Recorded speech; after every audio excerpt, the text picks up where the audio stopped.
Como todos sabemos, nos reúne esta tarde la presentación de este libro de Jesús Morán, que lleva por título Tomar el pulso del tiempo, el desafío de la actualización de un carisma. Y nos acompañan en la mesa, por supuesto, su autor, Jesús Morán, filósofo, teólogo, sacerdote, copresidente del Movimiento de los Focolares. Gracias.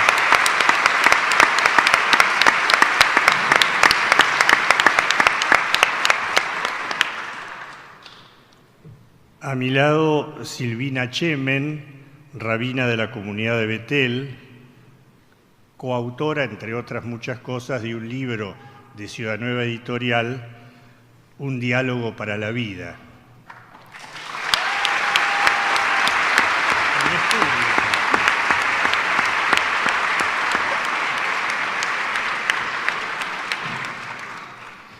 Cristina Calvo, que también muchos de ustedes conocen, es economista, docente universitaria y también va a referirse desde su pertenencia al movimiento de los focolares al hacer su comentario sobre este libro.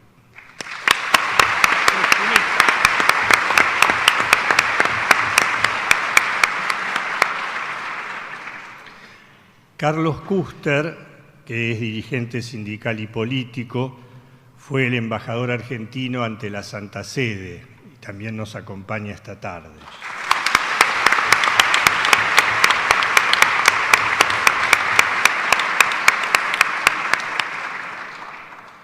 El teólogo jesuita Gonzalo Sarazaga, que estaba previsto que nos acompañara, a raíz de un viaje imprevisto, pidió que lo disculpáramos de no poder estar hoy en Buenos Aires con nosotros. No faltará ocasión de pedirle después algún artículo.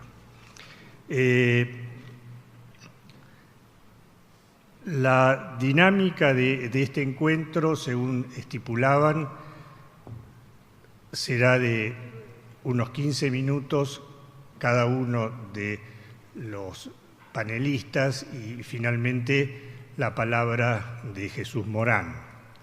Yo tendré que indicar cuando les quedan 2 minutos a cada uno.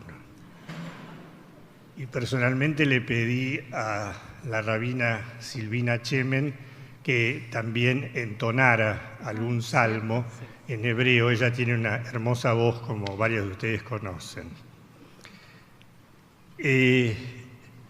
Jesús Morán, del que tuvimos ocasión de aprender en distintas oportunidades muchas cosas.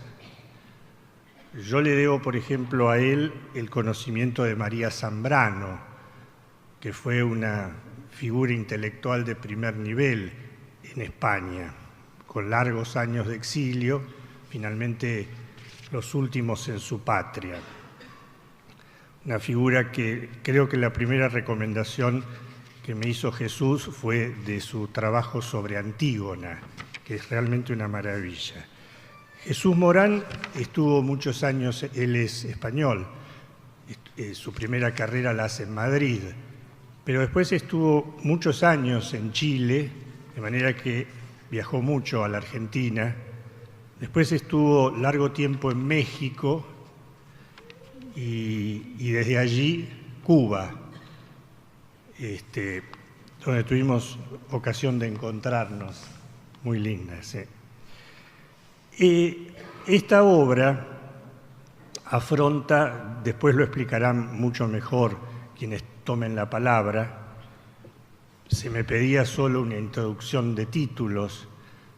Esta obra que lleva ese título tan interesante, Tomar el pulso del tiempo, es decir, percibir dónde están las cuestiones del tiempo en relación con la espiritualidad. Es decir, una espiritualidad siempre se anuncia y se vive en un determinado contexto.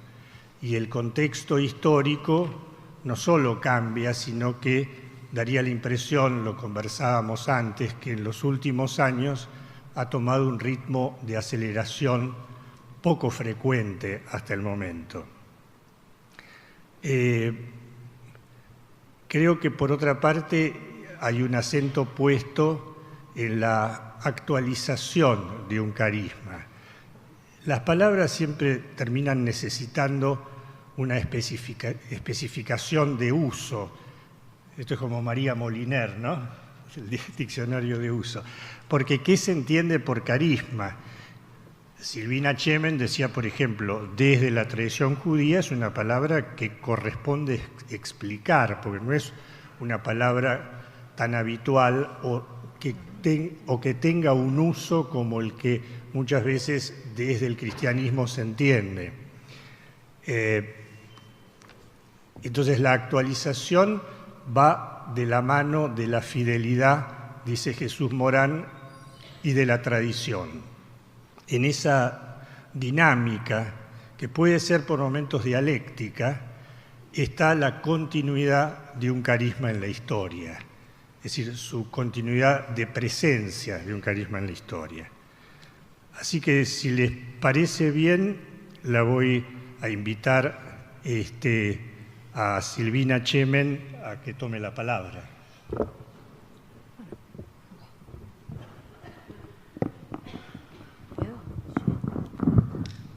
¿Prefieres tomarlo así? Sí.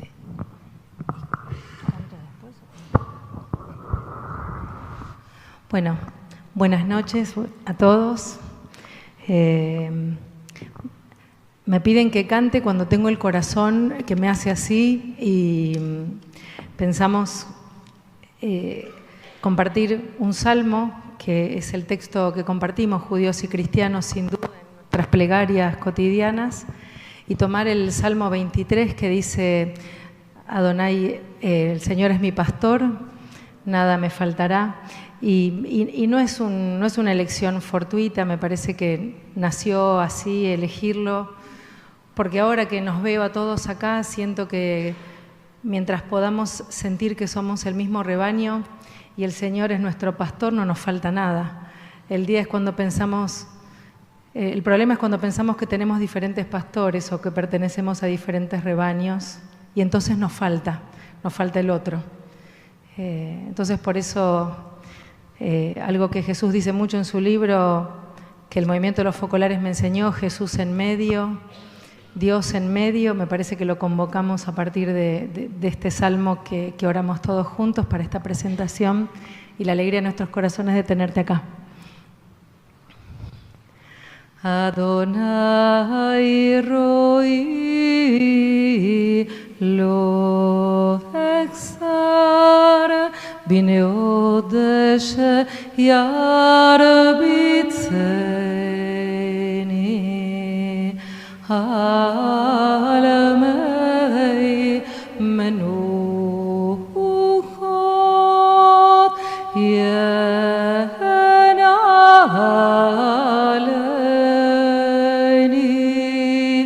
nafshi eshovev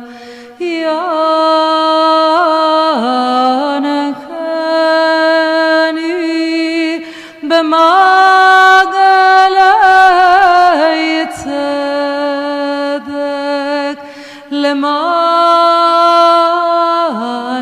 shemo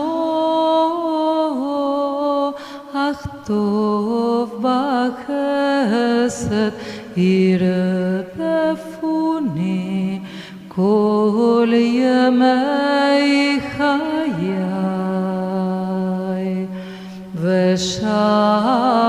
ושבתי בבית אדוני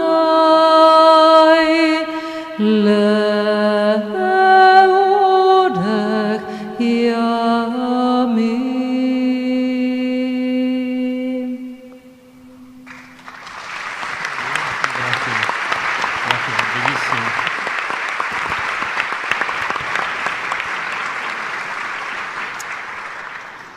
Tres aclaraciones antes de comenzar con la presentación que preparé prolijamente.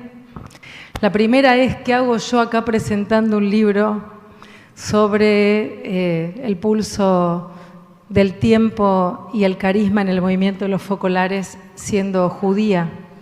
Pido permiso entonces para poder hacerlo. Pero por otro lado quiero contarles que cuando leí el libro, tantas veces me leía y tantas veces me enseñaba y tantas veces le ponía palabra a lo que yo siento que también es la renovación del sentido en la tradición que pertenezco. Por otro lado, les quiero contar algo. ¿Se acuerdan que Chiara en un momento de su vida decidió callarse, ¿no? Estuvo un periodo en silencio y yo me acuerdo en mis amigos focolarinos todo el trabajo del espíritu de entender que Chiara no hablaba más por un rato y la sensación de que estaba probando a ver cómo hablaba el movimiento cuando ella no hablaba. No sé si estoy cometiendo una infidencia, pero... Y cuando murió su amigo Juan Pablo II, yo estaba en casa y no sé cómo me sale una frase por dentro que no se la dije a nadie, que fue: Chiara, tenés que volver a hablar. Se murió tu amigo, tenés que volver a hablar. Y esa semana me llama Patricia Alonso y me dice: vení al Focolar a comer. Y llegó la carta que Chiara le escribe a los jóvenes cuando decide volver a hablar. Y saben que hoy tengo la misma sensación, pero ahora Chiara no está. Y la sensación que tengo con este libro y con el compromiso que supone que estemos hoy acá, que no es una presentación de un libro, es la asunción de un compromiso, es que ahora que Chiara no está, nosotros tenemos que hablar. Y que quizás tenemos que hablar más nosotros en primera persona. Porque Chiara no está o está en nosotros y en lo que nosotros ahora hagamos con lo que ella dijo. Y lo quería compartir porque recién ahora lo puedo contar, ¿no? Y por último me fui al diccionario a averiguar qué era el pulso, porque soy así con las palabras. Y lo primero que aparece en el diccionario es que el pulso es un movimiento arterial generado por los latidos cardíacos. Y dice, son los latidos del corazón que genera que las arterias se expandan y se contraigan al tiempo que la sangre circula. Y si bien el pulso del tiempo, que es el título de esta obra, es una metáfora, claramente este libro habla de movimiento, habla de poner el corazón y habla de hacer circular lo que nos mantiene vivos. Por eso es tan bello este título. Y con esta introducción, y aclarando que cuando diga Jesús me referiré a Morán y no a Jesús de Nazaret, porque tenía problemas cuando lo escribía. Comienzo la presentación de este maravilloso libro, que lo primero que me presenta es lo que necesitaba, la definición de carisma, que si bien para el mundo católico es tan clara, a veces para los que no compartimos una terminología común nos es un tanto inasible, un tanto abstracta. Un carisma, dijo el Papa Francisco, no es una pieza de museo, no queda intacta en un escaparate para ser contemplada y nada más. La fidelidad no significa cerrarla en una botella sellada, hay que abrirla y dejar que salga para que entre en contacto con la realidad, con la gente, con sus exigencias y sus problemas. Y este es el objetivo de este libro, abrir lo que muchos aún consideran intocable, con la mejor intención de no dañarlo, para ponerlo en contacto con la realidad de la gente en todas sus manifestaciones. Y Jesús no lo hace desde un lugar de autoridad, sino que propone claramente desde sus primeras páginas, como él escribe, experimentar el ejercicio de ese pensar juntos, tan decisivo para quien quiere vivir el carisma de la unidad. Y permítanme una autorreferencia. Yo también me siento invitada a esta mesa, a pensar juntos, porque en esa unidad yo me siento parte. Y porque además este texto también me habla a mí como portadora de un mensaje de una tradición religiosa como lo es el judaísmo, con otros términos quizás, pero conceptualmente también los judíos, congregados en movimientos liberales, todo el tiempo nos confrontamos a cómo tomamos el pulso del tiempo, para que el mensaje llegue a los corazones y a las realidades de las personas hoy en este mundo. El primer concepto que el autor desarrolla es el de la actualización y vuelve a citar al Papa Francisco que decía: hay que estar, miren qué bello, con el oído en el corazón de Dios y la mano en el pulso del tiempo. Por un lado, el contacto con Dios, que tiene sentido, y esto lo agrego yo, si su mensaje toma de la mano a la gente y a sus realidades. Y vuelvo a la cita del Papa Francisco: un diálogo con Dios en la oración nos lleva también a escuchar su voz en las personas. Y esto me recuerda la palabra hebrea para decir rezar. ¿Saben cómo se dice en hebreo rezar? Lehit palel. Y lehit palel es un verbo en modo transitivo. Es como si uno dijera rezarse. Lehit palel es un verbo que, si bien uno lo dice en español, en carácter transitivo, o sea que hay un objeto directo, uno le rezaría a Dios, en hebreo es autorreflexivo, es rezarse. Algo así como si uno necesitara pasar por uno mismo la palabra para que genuinamente sea dirigida hacia los cielos.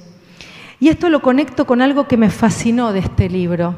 El autor dice: es necesaria la realidad del carisma mismo y nuestra inteligencia entendida como la capacidad de captar lo real, de leer adentro. Intus legere.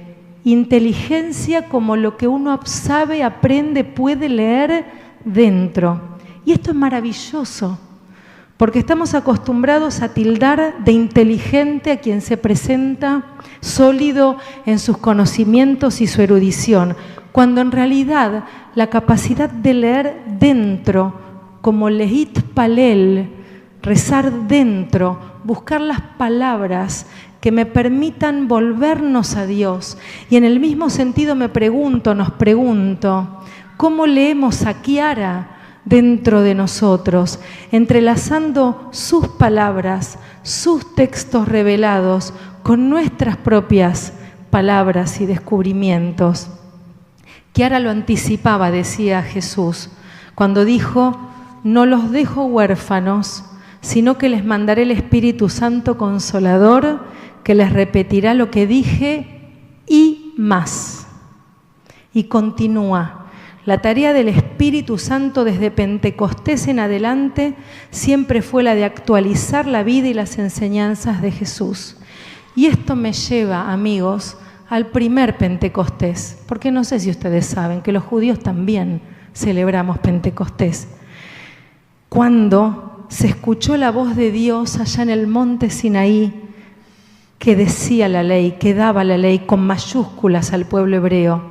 Y es interesante porque nuestro Pentecostés, una de las maneras que tiene de ser llamado es Hag Matan Torah, la fiesta de la entrega de la Torah, de la entrega de la ley.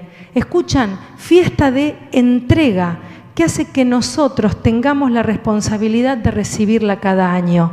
Y es ese y más de Chiara, es la actualización de la que habla Jesús en este libro. Justamente la revelación nos llama a revelar, a volver a quitar los velos, a descubrir a partir de la semilla fundacional, el estudio y la vida en comunidad, lo inexpresado aún por la potencia que este llamado tiene en cada generación para caminar hacia ulteriores comprensiones, como dice Jesús. Luego de hablar del concepto de actualización, nos sumergimos en el de identidad, tan interesante, tan actual, tan católico y tan judío. El riesgo del relativismo carismático, término que acuña Jesús, lo estamos transitando todos los que estamos preocupados por el lugar banal y vacío que muchos le otorgan a las religiones hoy en día. Y en este capítulo resalto varios puntos que me parecieron reveladores, hablando del tema. Cómo pensar la identidad, la mismidad, sin temer a una actualización continua. ¿Cómo salir del paradigma binario entre conservar identidad o progresar con el signo de los tiempos? Quizás habría que decir que el riesgo de la identidad es creer que en lugar de que todos sean uno, es que todos sean idénticos. Y que todos seamos uno no implica que seamos idénticos. La identidad no habla de anulación y sometimiento a una homogeneidad inamovible. Más que idénticos, hablemos de identificados. Cuidar la identidad necesariamente implica movernos hacia adelante y allí nos encontraremos a nosotros mismos. Por eso me encanta cómo Jesús define el concepto de identidad y dice que se asemeja a una conquista, a una marcha, a un camino. Y me encanta porque me remite a nuestro patriarca común, Abraham, que inaugura su fe, podríamos decir, su carisma, entendiendo que lo único que tenía que hacer era caminar. Lej lejá, vete, le dice el Señor, vete de tus seguridades, porque la tierra de la promesa siempre está allá donde tú camines. Por eso la manera más fiel de seguir con Chiara es caminar y conquistar nuevas promesas. Como se pregunta el autor, ¿podemos decir que el carisma de Chiara Lubich ya se ha mostrado plenamente a sí mismo? ¿Podemos decir que nosotros lo hemos visto, que la historia lo ha visto? Y quiero contestarte, Jesús, humildemente y decirte que no podemos contestar sobre qué es lo que vio la historia. Lo que sí me atrevo a decirnos es que nosotros nada veremos si no lo transformamos en los actos de nuestra propia vida.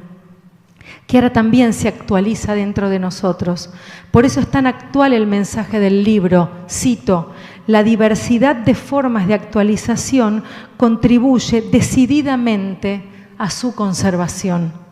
Y por el contrario, una identidad fija es una identidad débil, dice Jesús, y yo le agregaría, con tu permiso, y una identidad fija es lo que crea la subyugación por los fundamentalismos de nuestro tiempo. Y un concepto prioritario que define este libro es el de la diversidad entendida como actualización, tan a contramano de los que advierten que las diversidades ponen en peligro la esencia para no permanecer sordos, dice el autor, frente a las preguntas del mundo y por lo tanto de hecho ser inocuos. Y es verdad, el riesgo de este tiempo es la aparente neutralidad, que es una manera elegante de decir indiferencia ante el llamado de este tiempo en nosotros. Lo inocuo, que en el diccionario se define como que no hace daño físico y moral, hace mucho daño. Lo inocuo hace mucho daño. Por último, Jesús va a abordar el concepto de la historia, diciendo que la historia es el medio mismo que vehicula la revelación. Cada uno de nosotros, dice Jesús, debe contribuir a que el carisma de la unidad siga siendo una realidad histórica, de nuestra historia, no la de los libros que narran el pasado, para gestar nuevas y ulteriores posibilidades. Y esto quiero asociarlo a algo muy sensible y caro en la tradición judía. En el libro de Levítico, en un momento Dios dice, estos son los estatutos, las ordenanzas y las leyes que el Señor estableció entre Él y los israelitas. Y cuando dice leyes, en hebreo dice Torot, el plural de Torá. Es como si yo les dijera, estos son las leyes, las ordenanzas, los estatutos y los pentateucos. Entonces nuestros sabios se preguntan, ¿cómo podés pluralizar la palabra Torá, Pentateuco? Y entonces se responden,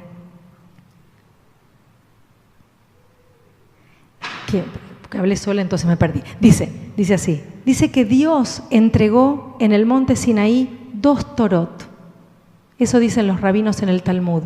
Una es la Torá escrita y la otra es todas las actualizaciones que todas las generaciones hasta el fin de los tiempos harán del texto fundacional.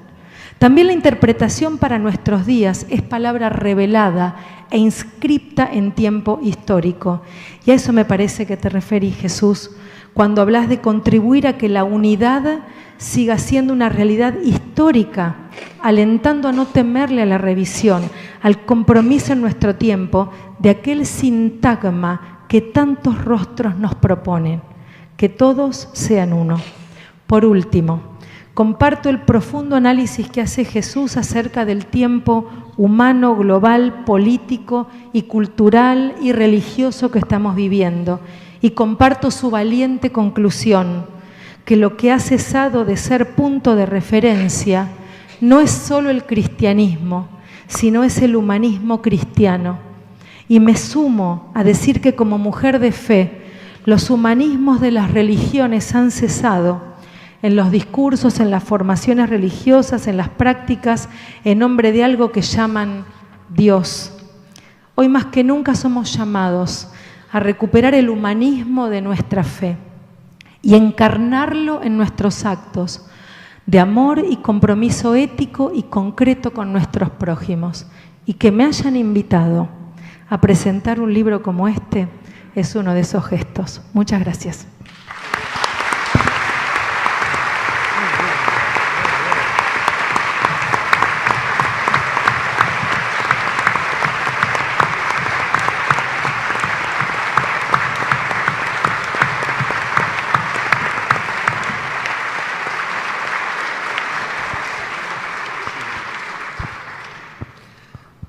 Invitamos ahora a Carlos Kuster a darnos su reflexión en los mismos exactos tiempos que ha usado Silvina. Ya está con el reloj en la mano.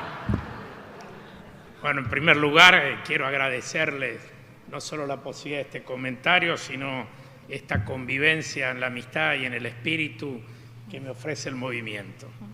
Yo no soy del movimiento, tal vez lo lamento, pero tengo una gran admiración por el espíritu y la espiritualidad, por el compromiso, por la coherencia de los focolares, por su experiencia de la economía de comunión, y siempre he tenido amigos de los cuales estoy muy orgulloso.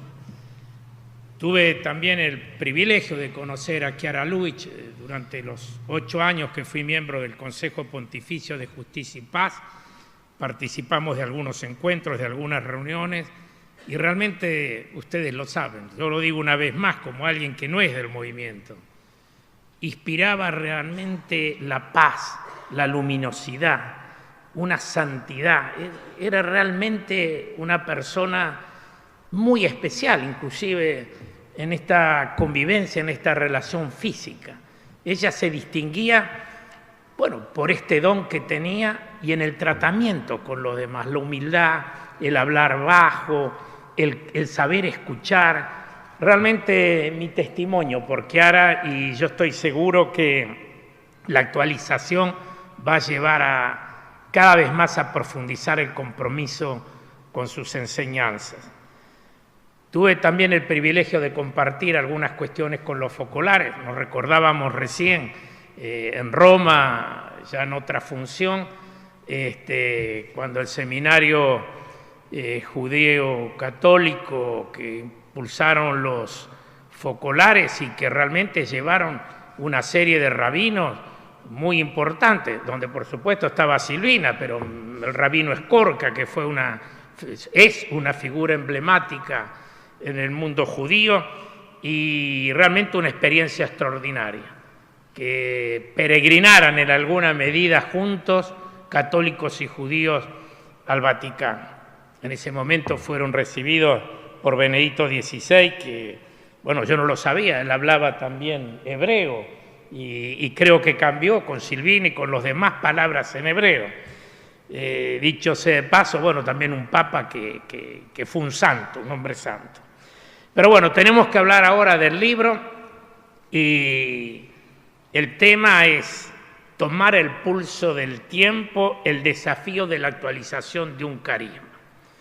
Yo debo confesar que me hicieron trabajar mucho, porque es una obra muy bien fundamentada, densa, profunda, con aspectos teológicos, filosóficos, históricos, No muy fácil para un hombre que viene del mundo del trabajo y de la política, pero a la vez creo que es importante porque los va a alentar a leerlo, muy comprensivo en el lenguaje y en el contenido. La obra tiene dos aspectos. La primera parte, que es la actualización del carisma. Es la coyuntura que atraviesa actualmente el movimiento, pero no solo el movimiento, porque este problema de la transmisión del carisma del o de los fundadores lo han tenido otros movimientos y otras órdenes religiosas cuando desaparecen aquellos que le han dado origen. Y realmente implica también un trasvasamiento de ese legado de una generación, de esa generación de los fundadores hacia las nuevas generaciones. Y la segunda parte habla de los retos del actual momento histórico, para los focolares, para la Iglesia, para el mundo. Y se refiere a la realidad humana histórica desde 4 perspectivas, desde lo social, desde lo económico, desde la política y desde lo cultural religioso. Realmente muy importante porque no es la aproximación de un campo, sino desde 4 campos distintos es lo que trata de referirse a esta realidad humana. Pasando a lo de la actualización, muchas cosas ya dijo Silvina y bueno, yo iba a repetirlo, tenía en mi pequeño borrador la frase de Francisco, la repito porque es buena que se nos grabe. Un carisma no es una pieza de museo que permanece intacto en un escaparate para ser contemplado y nada más. Es entonces mantener la fidelidad de la sustancia del carisma, pero profundizarlo y abrirlo. No es tal vez crear cosas nuevas, es profundizar ese carisma y poder abrirlo. Jesús nos señala, yo sé que habitualmente lo decía, no se leen los textos cuando se presentan los libros, pero son 3 líneas. En síntesis, dice Jesús, actualizar un carisma consiste en crear las condiciones para quien recibe su anuncio, experimente recibirlo desde el alma misma del fundador. Este es el carisma que cada uno de nosotros, cada uno de los focolares tiene que entender. Nos viene desde el fondo del pensamiento y del espíritu del fundador. El segundo aspecto dice la identidad. También Silvina señaló muy bien, hay un núcleo fundamental. Chiara dejó muy claro el estatuto, la espiritualidad, los diferentes aspectos de la vida, los lineamientos fundamentales de la obra, pero además todos sus comentarios, sus textos, sus diarios. Hay una riqueza enorme. Eso es lo fundamental y tal vez habrá tanta savia para sacar de esos elementos que todavía no conocemos. Entonces, es profundizar esos elementos para dinamizar el carisma original. El libro de Jesús también señala 5 pilares fundamentales de los estatutos generales de la obra de María, ¿no? En nombre del movimiento de los focolares. También acá me permito, porque si quisiera resumirlo, me sería mucho más complejo. ¿Cuáles son esos 5 pilares que Jesús nos señala? Primero, la manifestación de Dios amor como evento fundamental, el amor, Dios. Segundo, Jesús en medio. Nosotros traducimos Jesús en el medio, pero Jesús en medio como concreción histórica y vital de la experiencia de Dios en la unidad. Tercero, Jesús abandonado como clave para su realización. Cuarto, María como su forma. Y quinto, ut homes como su horizonte eclesial y social, es decir, para que todos sean uno. Y yo creo que en esto hay un elemento clave, entonces, en este carisma y en su legado, que es el de la unidad. Que es la unidad de la obra de María, que es la unidad de la Iglesia Católica, que es la unidad de los cristianos, que es la unidad ecuménica y del género humano. Esa unidad que va desde lo más cercano, que es el compromiso nuestro en un movimiento, en un sector determinado, que va a la apertura hacia otros cristianos y también la unidad ecuménica.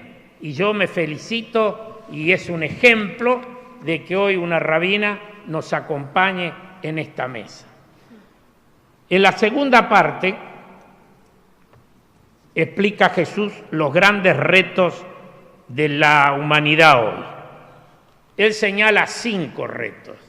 Es fácil enunciarlo, terriblemente complejo profundizarlo, pero son los retos que con distintas formas nosotros los vemos todos los días. Primero, la globalización, mundialización y la ultracontemporaneidad. Segundo, la cultura del derroche y del descarte. Tercero, la tercera guerra mundial en partes, campo de guerra, transhumanismo, de esto me voy a referir tal vez muy pequeño. Cuarto, el nihilismo contemporáneo. Y quinto, el Dios sin religión.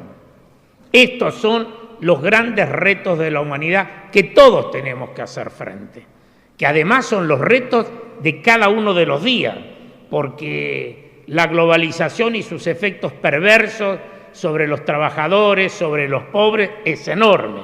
La cultura del derroche y del descarte es increíble. Los hombres que no tienen que comer y otros que derrochan lujos y excentricidades que valen miles y millones de dólares. La tercera guerra mundial en partes. Uno de los grandes profetas de esto es el Papa Francisco. Estamos ya en un campo de guerra. El nihilismo contemporáneo, que niega todo valor, que es un nihilismo absoluto. Y el Dios sin religión, que es los nuevos dioses, o como decía Francisco, el Dios dinero. Yo veo una gran convergencia. No, quería señalar primero lo del transhumanismo, me quedan 4 minutos, porque me parece importante. No es fácil, uno dice, ¿qué es transhumanismo? Tal vez Jesús lo explica mejor.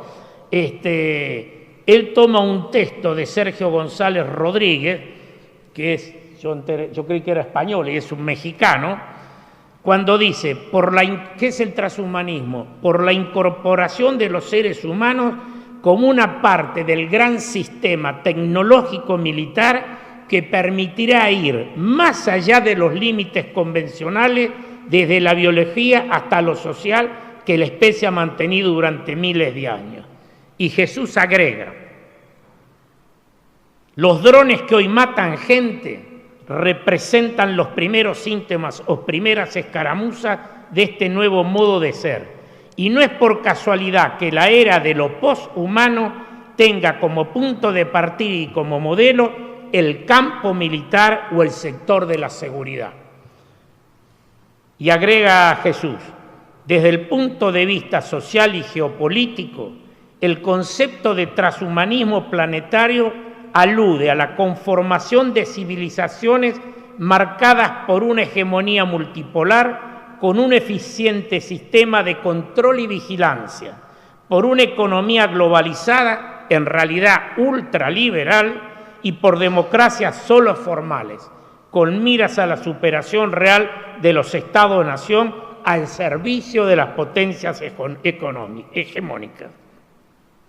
Y después hace una referencia del nihilismo contemporáneo, que yo cito una frase, solo Jesús, lo dijo recién de pasada también Silvina, lo que ya no existe en Europa es el humanismo cristiano.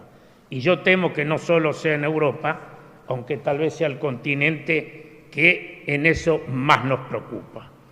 Quiero señalar que este libro y las pocas cosas que yo he comentado tiene una convergencia extraordinaria con las enseñanzas del Papa Francisco, sobre todo con Evangelium Gaudium y con Laudato Si.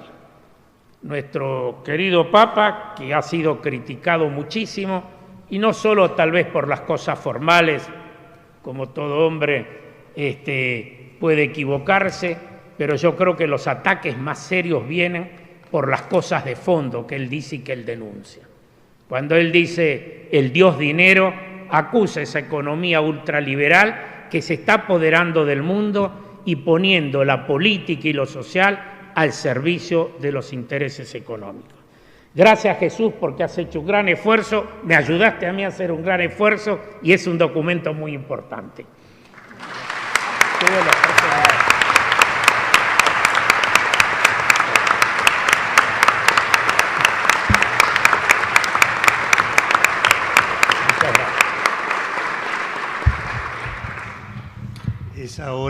Es ahora el momento de las reflexiones de Cristina Calvo. Bueno, yo no voy a ser tan ordenada como Silvina y como Carlos. Sí comparto con ellos mucho la emoción y la gratitud por estar participando, ¿no?, en este momento.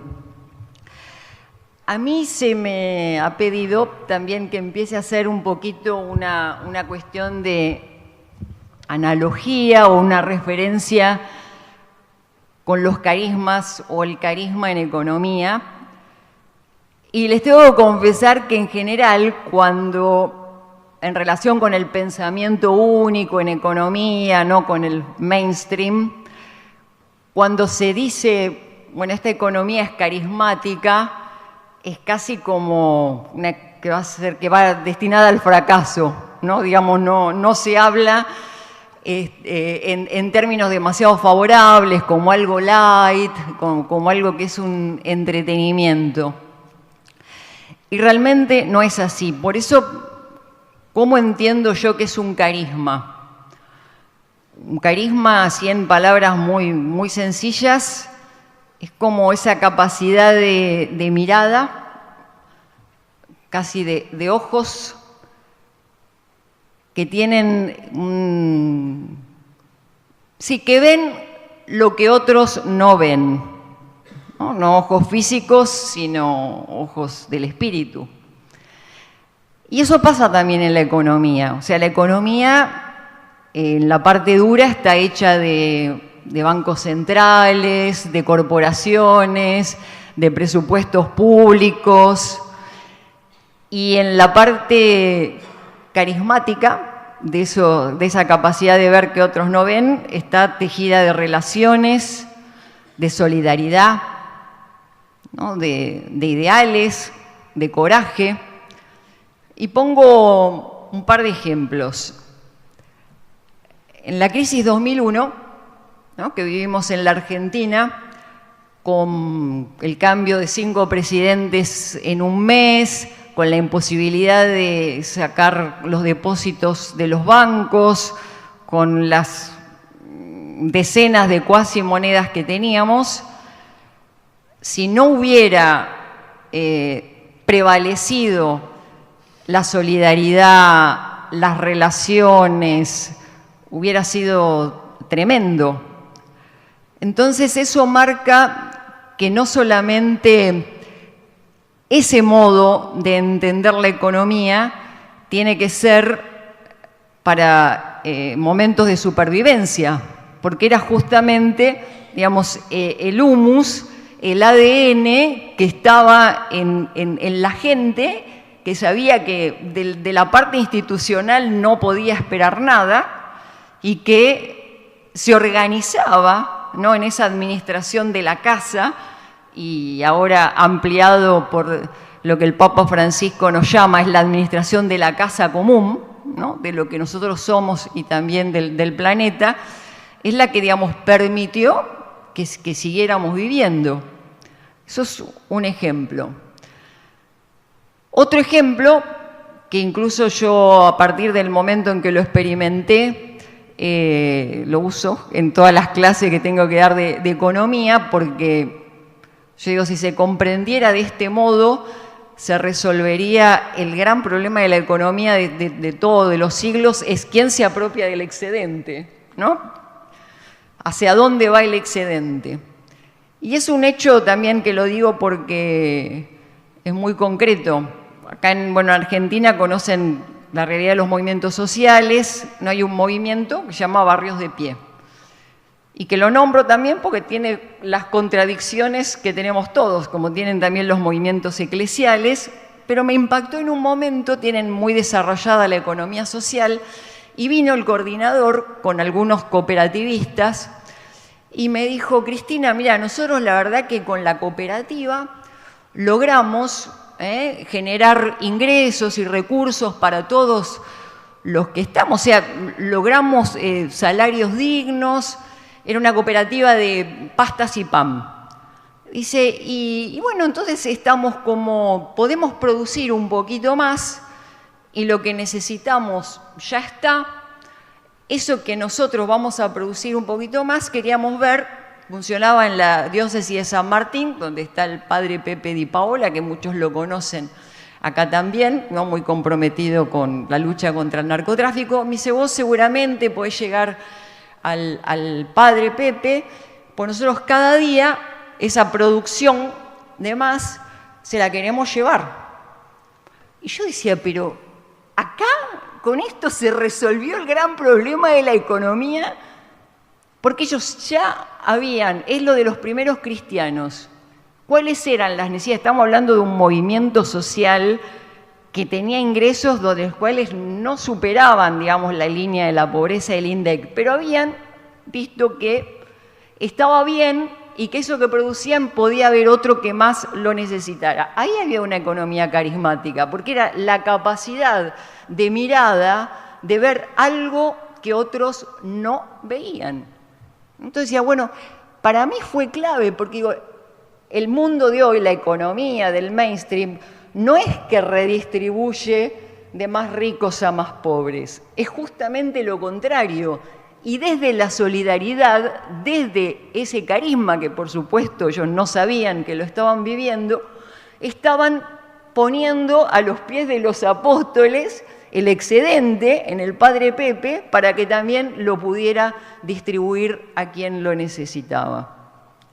Entonces, eso tiene mucho que ver con qué son las instituciones, que por eso, digamos, no hay que echarlas... No hay que echar al niño con el agua sucia, pero ¿qué es lo que, para ya engancharme con el tema del libro, la identidad, el núcleo fundacional, aquello por lo cual, ¿no?, a uno se enamora, le cambia la vida, y en este caso, como es un carisma, uno adhiere también al modo de vivir, esta vez de Jesús de Nazaret, ¿no?, que es el modo que uno ha elegido también para su felicidad.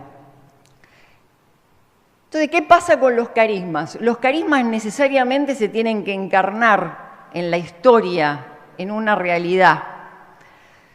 Por eso yo acá empiezo a tirarle algunas puntas a Jesús Morán para que después él se explaye.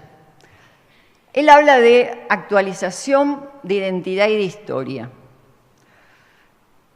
Entonces yo digo, si es el núcleo fundacional que lo leyó, los 5 puntos, que para mí ese es el núcleo, ¿no es cierto?, que hay que ver de qué modo se concreta y se realiza. Las concreciones históricas, ¿hay que actualizarlas o hay que reformarlas? Y no voy a hablar de revolución, no voy a entrar con Rosa Luxemburgo, reforma o revolución, porque no es el caso, porque la revolución implicaría un cambio radical, que no es. Pero sí, yo creo que hay formas por los cuales, incluso, digamos, la misma Chiara Lubich, ¿no?, buscó el modo de adecuarse para que esa encarnación fuera en consonancia con lo que la Iglesia se había también instituido en su momento, ¿no?, diálogo interreligioso, después dentro del movimiento Humanidad Nueva, movimientos de masa. Y eso es lo que, en mi opinión, no hay que estar tan aferrado. Y les pongo otro ejemplo, muy reciente. El Papa Francisco, el año pasado, pero empezó a regir desde este año, creó el Dicasterio para el Desarrollo Humano Integral. El Dicasterio para el Desarrollo Humano Integral suprimió 4 comisiones pontificias de varios papas, ¿no?, porque habían, digamos, Justicia y Paz, corunum, o sea, todo lo que tenía que ver con las obras de caridad o con, digamos, el amor encarnado en la transformación social, las suprimió con decretos pontificios, con varios papas que lo habían hecho, con, digamos, con toda una reglamentación muy fuerte, ¿no? Casi como esto que les decía antes, los bancos centrales, las corporaciones, que es la parte institucional de la economía que no es relevante o que sirven según los determinados momentos históricos. Y el Papa unificó todo en un único dicasterio, desarrollo humano integral. ¿Para qué? Justamente porque alguien duda que el Papa Francisco, haciendo esto, haya cambiado su opción preferencial por los pobres, o lo que él representa, que el testimonio de Jesús y la vida de Jesús es haber priorizado a los más vulnerables o a los más pobres. A nadie se le ocurre. Y sin embargo, voló pontificios consejos. Uno diría, y conociendo el glosario o el diccionario bergoliano básico, cerró unos cuantos kioscos. Entonces, eso es lo que creo que tenemos que tener muy fuerte. En lo personal, para mí siempre el mensaje de Chiara Lubich era lo que ella decía al principio. Me están pidiendo que presente un estatuto, un reglamento cuando empezaba las aprobaciones de la Iglesia, cuando nosotros somos un grupo de chicas que queremos vivir el Evangelio. Entonces, ¿cuál es el continente que no tenemos que tener miedo de cambiar? ¿Y cuál es el contenido que no solo hay que actualizar, hay que tomarlo así, el Evangelio entero, y ver cómo respondemos y cómo damos la vida hoy por esto? Para terminar, que esto me gusta, bueno, hay muchísimas cosas, es un libro pequeñito, pero de un grandísimo peso específico.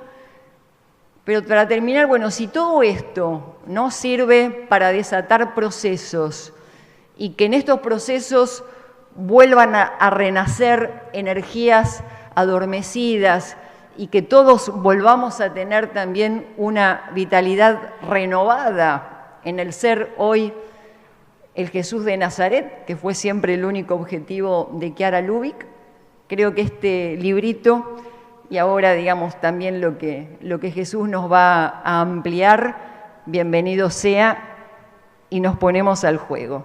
Muchas gracias. Muy bien, divina.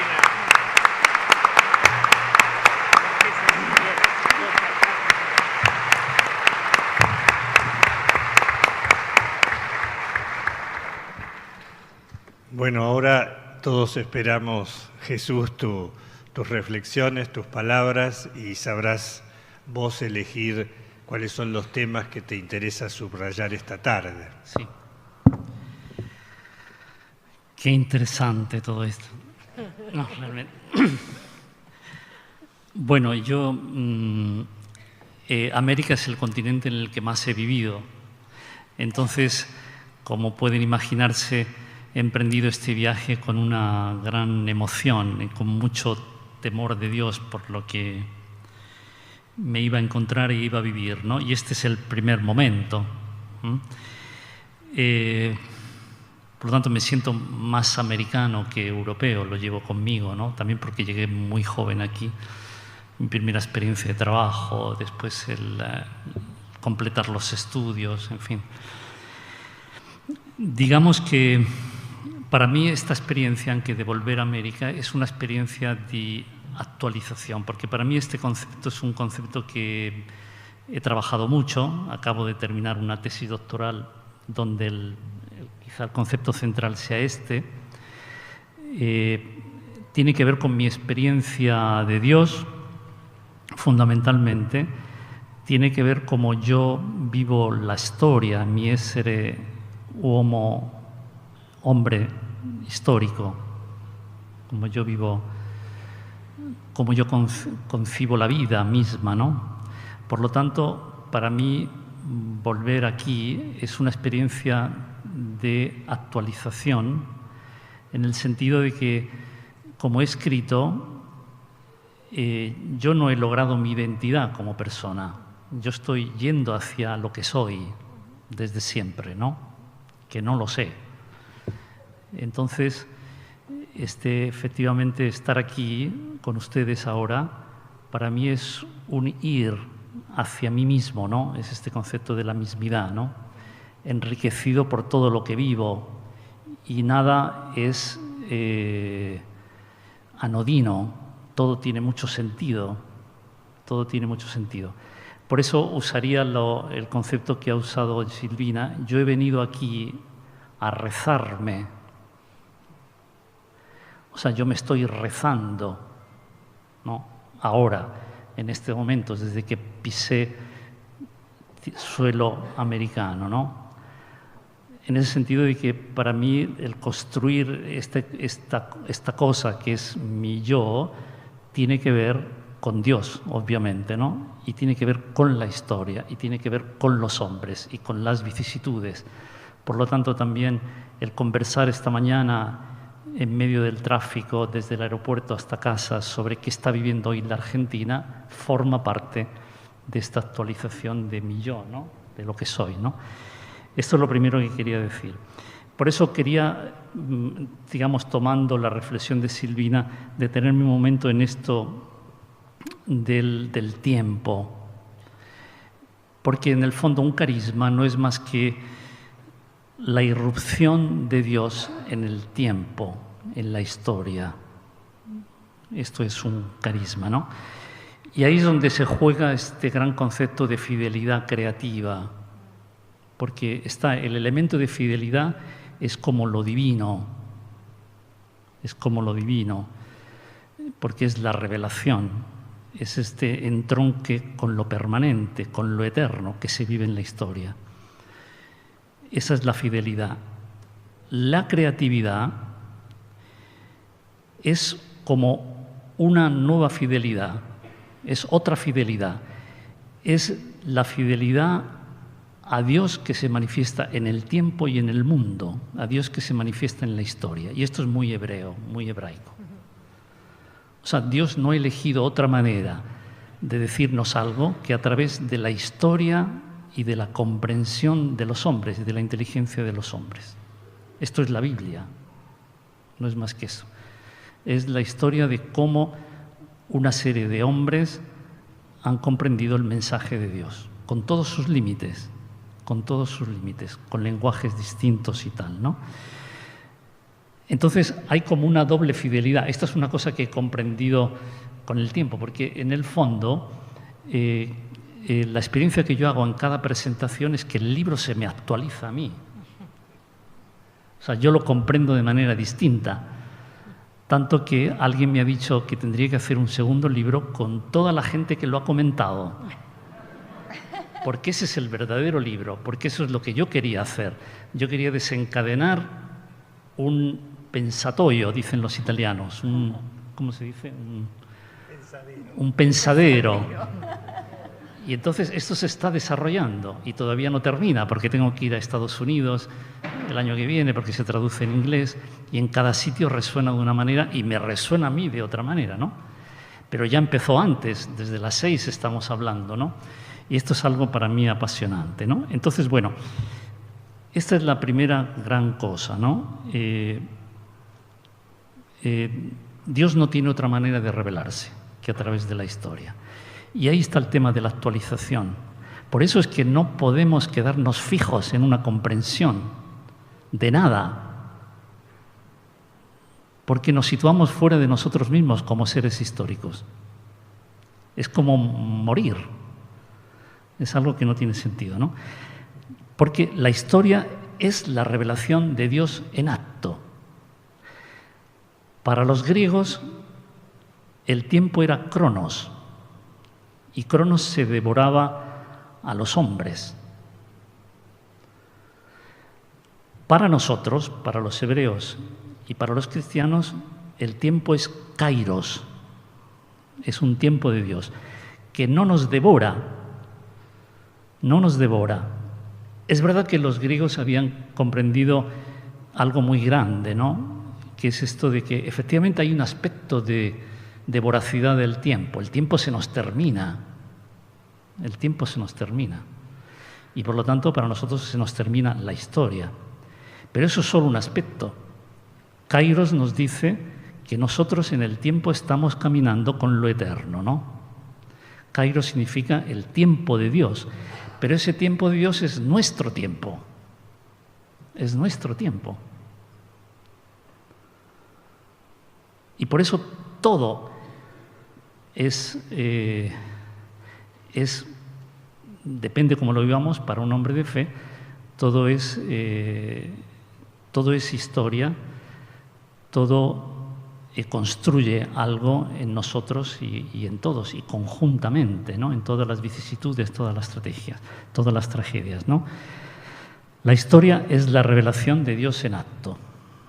O sea, Dios no es que está fuera de la historia, Dios está en la historia. Por lo tanto, yo creo que lo que he tratado de decir en el libro es que es necesaria una doble fidelidad. Por un lado, una fidelidad que podríamos decir como absoluta, primera, a lo que Dios revela y que de alguna manera es transhistórico. Y una segunda fidelidad a Dios que habla en el tiempo, en la historia y en el mundo. Y en el mundo, ¿no? Y esa es la creatividad. Esa es la creatividad. Porque en el fondo esta segunda fidelidad nos permite comprender mejor lo que Dios ha revelado desde siempre. No hay otra forma de comprenderlo. O sea, si nosotros, es como tener dos libros en la mano, la revelación aquí y la historia acá. Nosotros tenemos que hacer así. Entonces, también para nosotros como movimiento de los focolares es lo mismo, pero es lo mismo para cualquier situación histórica, para cualquier realidad, para todas las congregaciones, Bueno, eso es lo primero que quería decir, ¿no? Por eso me ha parecido entender esta tarde, ¿no? El concepto de promesa en el mundo hebraico, ¿no? Porque parece que la promesa no se alcanza nunca. Y claro, la promesa no se alcanza nunca porque se está alcanzando hoy, en este momento. La promesa de Dios se está haciendo historia. La promesa de Dios se alcanzará al final de la historia. Por eso no es que, es como decir, a veces los cristianos decimos, los hebreos siguen esperando algo. No, el concepto de promesa es un concepto tremendamente rico en este sentido, pero me ha parecido entenderlo hoy, no sé si lo he entendido bien. Sí. O sea, como que efectivamente está siempre presente, nunca se alcanza, pero es lo que hace que la historia sea tan apasionante, aunque sea trágica, aunque nos duela, ¿no? Bueno, esto es lo primero que quería comentar, ¿no?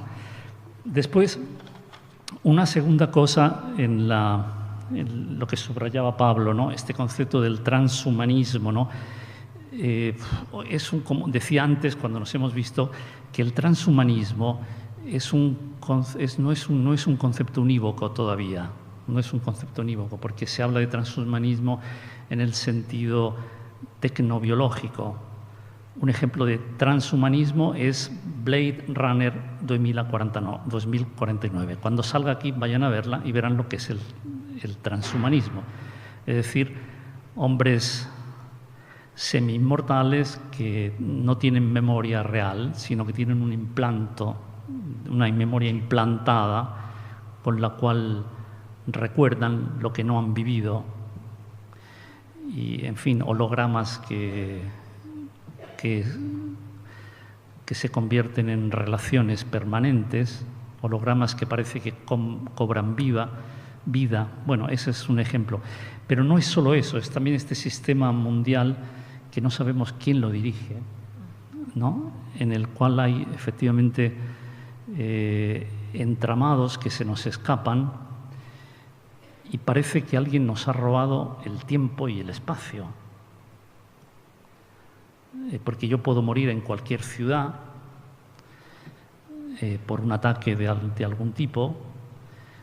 Lo que decía Romano Prodi, recuerdo una vez que vino, ¿no? O sea, un norteamericano puede llevar en San Diego, en un centro militar, puede salir por la mañana, llevar a su hijo al colegio, ir al trabajo, manejar un dron, matar a un afgano, volver después a buscar a su hijo, comer con su mujer. El espacio, ¿dónde está el espacio, no?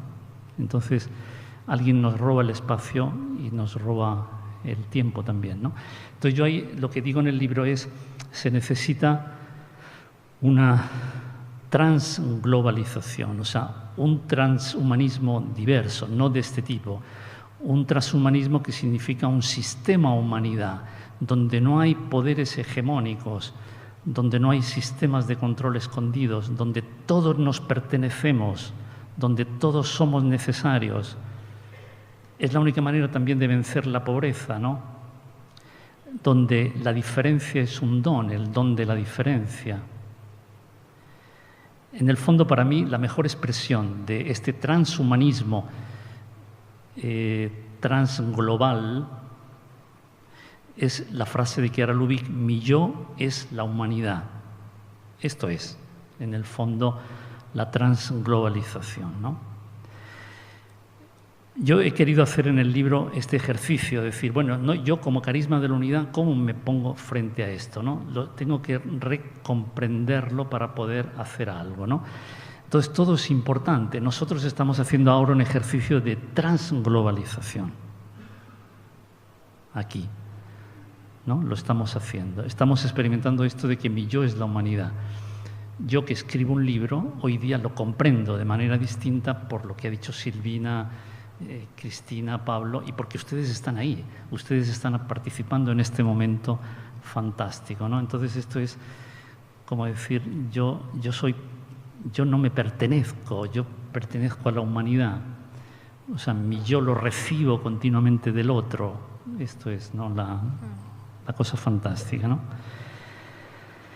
Y después, lo que decía, me gustaba mucho el concepto de Cristina, economía es carismática, ver lo que otros no ven, o sea, esta solidaridad difusa que es lo que mantiene vivo al mundo. O sea, es un escándalo la pobreza, la miseria, es un escándalo que hoy día en el siglo XXI haya gente que muere de sed, que muere de hambre, ¿no? O sea, esto no es posible. Entonces, pero ¿qué hacemos? Bueno, estamos construyendo una red distinta, estamos moviéndonos, y todo es importante, ¿no? Nosotros, por ejemplo, la gente del carisma de la unidad, decimos, tenemos este ideal que es el utommes, y decimos, pero esto sí es inalcanzable. Yo cuando tenía 16 años y conocí el movimiento de los fogolares, estaba convencido que al día siguiente íbamos a ser todos uno. Después pasaban los años y decía, uy, aquí no pasa nada. Entonces, pero esto lo dicen muy bien estos dos sociólogos que yo cito en el libro, Mauro Magatti, Chiara Iaccardi, ¿no?, de la Universidad de Milán, que han escrito un libro junto con Bauman, que entonces era vivo todavía, ¿no?, y hablan mucho de la posibilidad que nos da los medios de comunicación de hacer experiencias de transhumanismo real, ¿no? Hay momentos en los cuales tú tienes la impresión de experimentar efectivamente que todos sean uno, gracias a los medios, gracias a los medios. Hay momentos en los cuales esto te parece posible, cuando todo el mundo se moviliza por la repulsa a algo que no nos gusta, ¿no? Entonces esto a mí me ha hecho, o sea, nosotros hacemos experiencias, esta es la promesa, o sea, se actualiza la promesa y todavía no es suficiente y hay que actualizarla de nuevo, ¿no? En estos momentos en los cuales parece que la humanidad se despierta y se siente humanidad, la repulsa a cierto tipo de cosas, también la protesta o el gozo por ciertos acontecimientos, ¿no? Entonces, esta es la gran posibilidad que nos ofrecen los medios de comunicación, si sabemos manejarlos bien, ¿no? Cristina puso una pregunta que era una provocación. Decía, las concreciones históricas, también del movimiento de los focolares, se tienen que actualizar o se tienen que reformar. Yo digo, no solo se tienen que actualizar, es que son actualizaciones. Cada concreción histórica es una actualización y como tal está sujeta al tiempo. Voy a poner un ejemplo quizá para hacerme entender, ¿no? San Francisco es una actualización del mensaje de Jesús en el siglo XII. Pero en el siglo XV no era suficiente la actualización que hizo Francisco No es que Teresa d'Ávila, Juan de la Cruz o Ignacio de Loyola, en plena modernidad, reforman a San Francisco. Hacen otra actualización. La otra permanece. Los franciscanos siguen viviendo hoy día, ¿no? Pero incluso después de Francisco surgen otras actualizaciones. ¿Por qué? Porque en el fondo, como decíamos antes, ninguna actualización es capaz de agotar el mensaje de la revelación, la comprensión que hace el hombre, porque la historia va adelante. Y no olvidemos, Dios habla en la historia, no solo en la historia que hacen los cristianos, no solo en la historia de la Iglesia, en la historia del mundo. El progreso ético de la humanidad, todo ese tipo de cosas, ¿no? Bien, al final uno dice, entonces, las concreciones históricas, las concreciones concretas, se tienen que reformar. Yo digo, como son actualizaciones, tienen que entrar en un contexto más amplio de actualización. Yo diría, no sé si me explico con esto, yo diría, al final, ¿qué ocurre en la Iglesia? Para poner un ejemplo, que quien actualiza es la Iglesia. Quien actualiza es la Iglesia.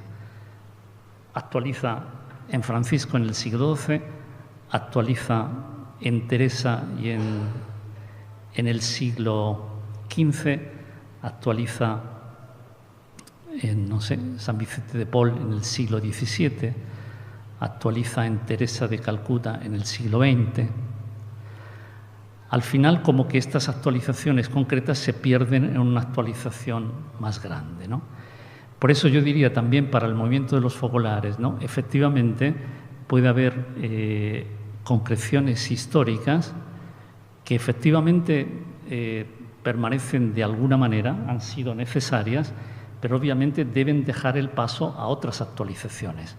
Por ejemplo, para poner un caso de la economía de comunión, en el cual tú eres experta, ¿no? Yo recuerdo muy bien cuando Chiara lanza la economía de comunión y lanza este gran mensaje, pero la concreción histórica de los primeros momentos tenía límites obvios.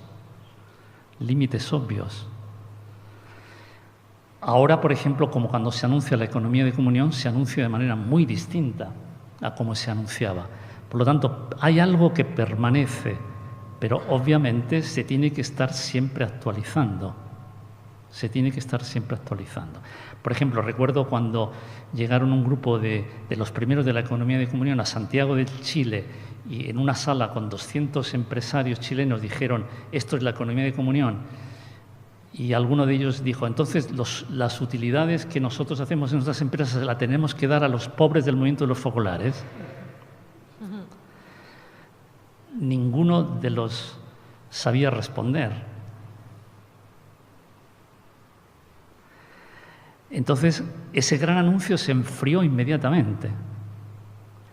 Hoy día no presentaríamos así la economía de comunión. Pero en un primer momento fue así, ¿no? Entonces, para decir que las concreciones históricas son actualizaciones. No es que se tengan que actualizar, es que son actualizaciones y en cuanto tal necesitan otras actualizaciones. ¿Quién actualiza? El movimiento de los focolares es quien actualiza, en general. Pero ni siquiera el movimiento de los focolares actualiza. Para el movimiento de los focolares como movimiento de Iglesia es la Iglesia quien actualiza. Quien actualiza. Si nosotros nos pensamos a nosotros mismos como una cosa aparte, no actualizaremos nada dentro de poco. Pero es que podíamos ir más adelante y podíamos decir que es Dios quien actualiza, que es la historia quien actualiza, ¿no? Todavía más adelante, ¿no? Esto es lo que pienso por ahora. Porque digamos que es una primera respuesta. Pero bueno, yo quiero volver a lo de que decía antes, ¿no? Que realmente hoy día este librito, yo también no lo considero un libro, porque en realidad son tres conferencias puestas juntas ahí. Efectivamente, para mí ya es distinto hoy día, ¿no? Ya es algo diferente gracias a la actualización que hemos hecho hoy día aquí. Gracias.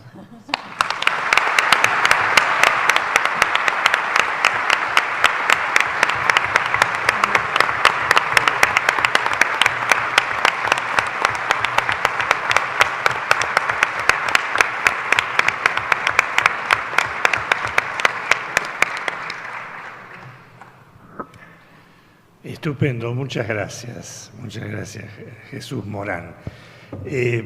Podemos tener un minuto cada uno de los presentes para que haya una respuesta. ¿Respuesta? Bueno, un eco, una actualización. Bueno, uno termina de hablar o termina de leer y sigue pensando y lo vuelve a leer y vuelve a pensar, ¿no? Me encanta cómo tenemos maneras distintas de decir lo mismo. Me parece que tiene una riqueza, ¿no? Quiero decir dos cosas, agregar o compartir. Primero, para que entiendan también la dimensión de lo que significa la hondura de una palabra que está encarnada en una tradición que a veces uno no la hereda, ¿no?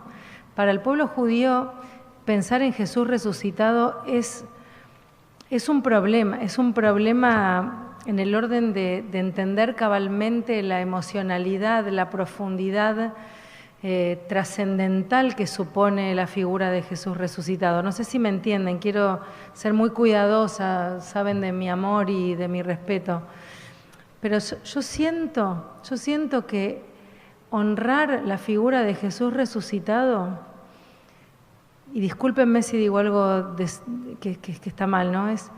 Es actualizarlo, es volver a hacerlo vivir en el signo de la historia que nos toca vivir a cada uno. No es suficiente con contar la historia de aquella resurrección.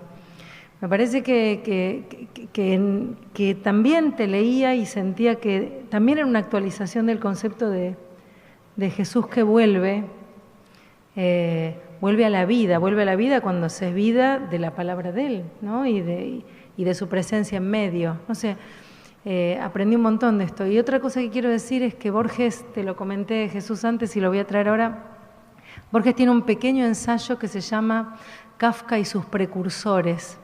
Y él dice que en realidad Kafka escribió lo que escribió, pero en realidad Kafka es el escritor Kafka que todos admiramos, porque hubo tal que lo leyó y cual que lo interpretó y en tal generación se entendió tal y cual cosa, y que en realidad los autores son las lecturas de sus lectores. Y a mí me parece que Chiara es la lectura de sus precursores, de todo el movimiento de los focolares en cada momento de la historia y me sumo, porque no les pido permiso, pero me sumo, también de una lectura que podemos hacer universal de ese uno del mensaje de Chiara. Y lo quiero decir, me parece que este libro habla de eso, de nuestro compromiso con poner a Chiara como la autora que se resucita en cada uno de nuestros compromisos, en nuestros actos concretos, en nuestras concreciones históricas cotidianas.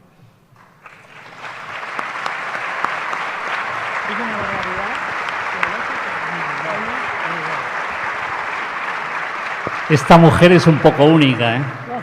Tiene un tesoro aquí, bueno, en Buenos Aires. Carlos Un minuto. y después Cristina. Sí. Un minuto simplemente.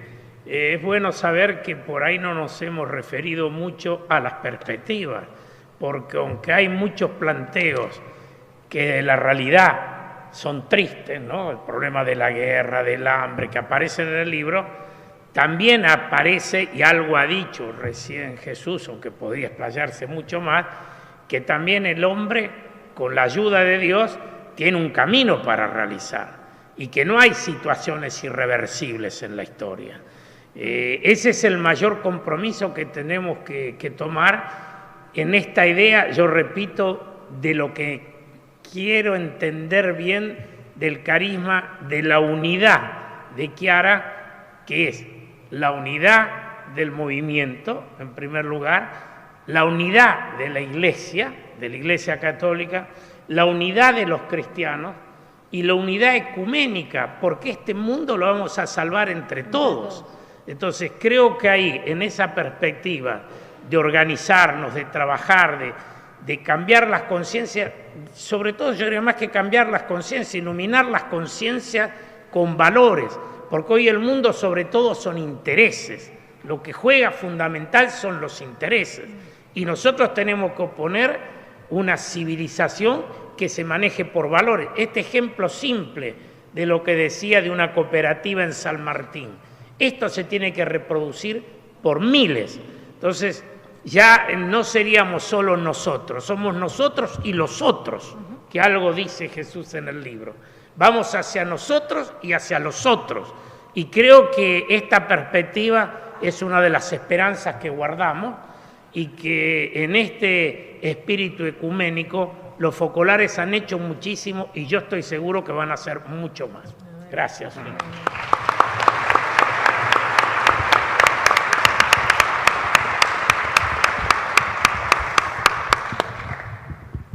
Bueno, gracias Jesús realmente por los contrapuntos y todos los que vendrán, pero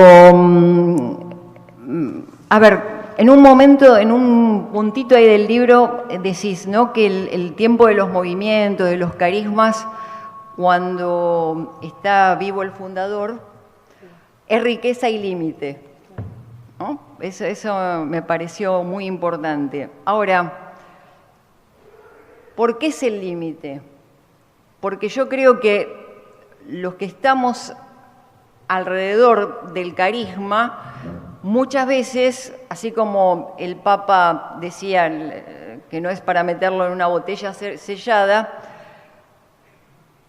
los encerramos, ¿no? O sea, yo creo que justamente siempre tienen que ser puertas vaivén, ¿no? Siempre, digamos, lo que estructuremos, las concreciones históricas, es muy fácil decirlo, es muy difícil hacerlo, pero tendría que ser casi de puertas vaivén.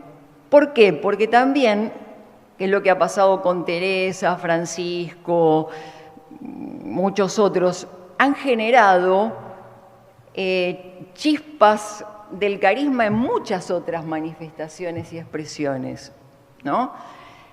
Y ya uno, el carisma de Chiara, lo está encontrando en montones de manifestaciones. A mí me pasó, ahora hace unos meses me invitaron ahí al Vaticano, ¿no?, en preparación al Sínodo de Jóvenes que se convoca para el año próximo a dar un tema sobre política.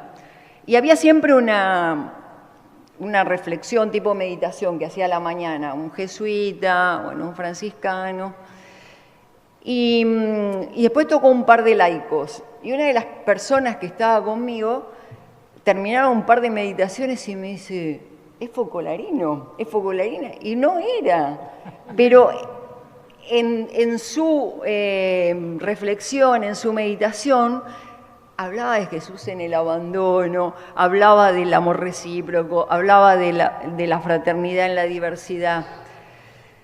Y por eso a lo mejor también es bueno que vos puedas desarrollar esto que en un punto está la pastoral del engendramiento, que me gustó mucho, ¿no? Porque ahí dice que es como el retorno al Evangelio, pero mirar del Evangelio cuáles eran las actitudes de Jesús con las personas, ¿no? Y eso, bueno, necesariamente actualizarlo y ver.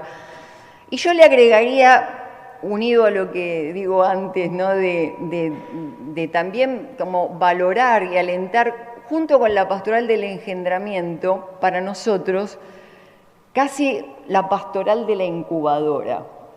Dar calorcito, cuidar, soplar, alentar a esas manifestaciones que hoy más que nunca el espíritu de Chiara, ya en la Trinidad, está generando en espacios que nosotros los vamos descubriendo así de un modo sorprendente, ¿no? Entonces, a veces no tanto ver qué nos pasa y por qué y esto y qué tenemos que modificar, sino creo que al contrario, alentar toda esa vida de Chiara que está generando también vida y nuevas expresiones, incluso con otros matices del Evangelio, pero que son fruto también de su paso por esta tierra, ¿no? Absolutamente.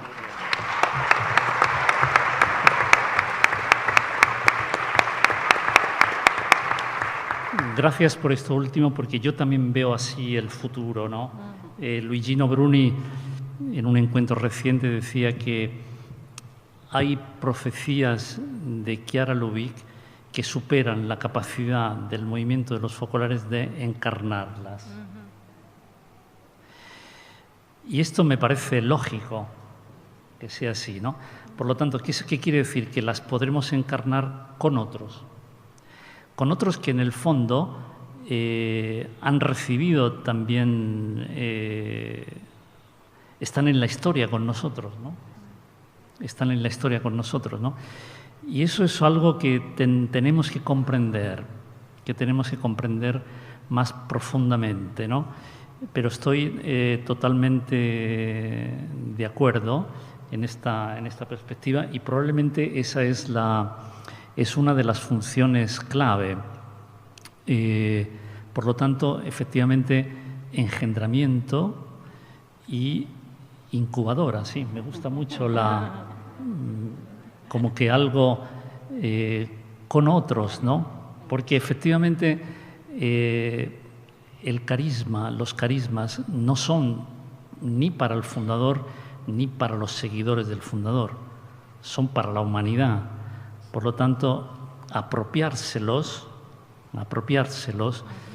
significa hacerlos perecer, en el fondo. Más nos lo apropiamos, ¿no? Y eso Chiara Lubich lo tenía muy presente, y nos lo dijo muchas veces. Yo creo que el tiempo de la... Yo he usado este concepto, pero no estoy del todo seguro todavía, ¿no? Que el tiempo cuando vive la fundadora se puede describir como de fundación carismática, ¿no? No hay actualización, pero dentro de un contexto fundacional. Y ahí están también los límites, efectivamente, ¿no? El tiempo posterior es un tiempo también de fundación, pero de fundación histórica. Y por lo tanto es sobre todo actualización. Ahora, justamente forma parte de esta actualización el comprender que hay profecías dentro del carisma que no podremos realizar nosotros solos. Forma parte de la actualización. Por lo tanto, y esto es algo que en lo que estamos, ¿no? Y a mí me parece que, sin duda alguna, es apasionante, o sea, es algo muy realmente relevante y que, bueno, en eso es en lo que nos jugaremos seguramente lo que tenemos que hacer, ¿no? Seguro que es una forma de redescubrir nuestra propia identidad. O sea, en el fondo es como que redescubrimos nuestra propia identidad en la medida en que nos perdemos en algo, ¿no? En algo que nos perdemos, en algo que es superior a nosotros mismos, ¿no? Creo que esto es el camino más interesante.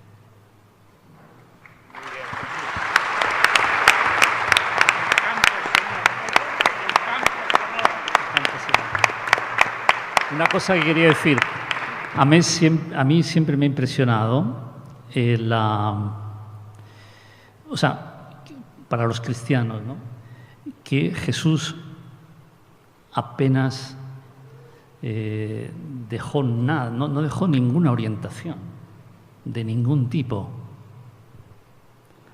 O sea, es increíble que, o sea, yo siempre digo, nosotros creemos que Jesús es Dios, ¿no? Dios baja, se encarna y después muere en la cruz y no dice nada sobre el futuro. Dice, les mandaré el Espíritu Santo. Hay una fábula que le contaron, que la contó, ¿se acuerdan que en el 2000 se hizo un sínodo sobre los 500 años en el Vaticano, ¿no? Entonces le contaron una fábula al Papa, ¿no? Que nació aquí en América Latina, ¿no? Decían que Jesús, cuando estaba ascendiendo, se encontró con San Gabriel, el arcángel San Gabriel y San Rafael, ¿no? Y entonces estaban ascendiendo y miraron hacia abajo y estaba todo oscuro, excepto una lucecita, ¿no? Y los dos arcángeles le dijeron, ¿qué es esa luz? Dice Jesús, ese es el cenáculo. Ahí están mis apóstoles con María, con mi madre. Dice, mi plan, le dice Jesús, es mandarles el Espíritu Santo para que esa luz, esa lucecita, se propague por todo el mundo. Entonces los ángeles le dicen, ¿y si te falla el plan? Y Jesús responde, yo no tengo otro plan.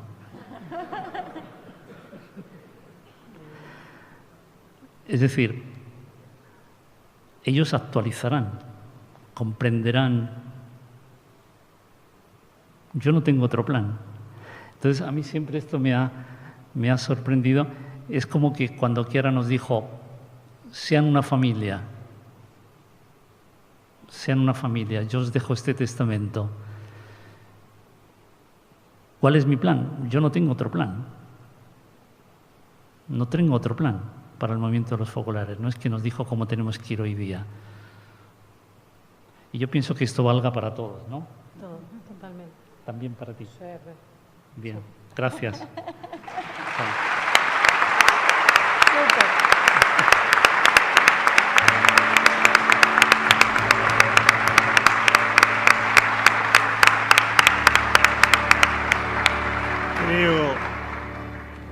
Creo que podemos interpretar a gran parte de los presentes, y no todos, para agradecerte muy especialmente y que hayamos podido compartir contigo este ida y vuelta y esta ampliación permanente, ¿no?